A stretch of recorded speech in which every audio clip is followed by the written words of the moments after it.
ஆபேலுக்கும் தேவனை ஆராதிக்கிறதற்கு சொல்லிக் கொடுக்கவில்லை, அவர்களாகவே ஆராதித்தார்கள்.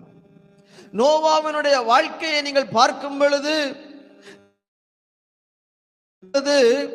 நோவாவுக்கு யாரும் சொல்லிக் கொடுக்கல, எப்பா நீ பலி செலுத்த வேண்டும் என்று அங்கு சொல்லிக் கொடுக்கவில்லை. அவர்களாகவே பலி செலுத்துகிற ஒரு அறிவு அவர்களுக்கு இருந்துச்சு.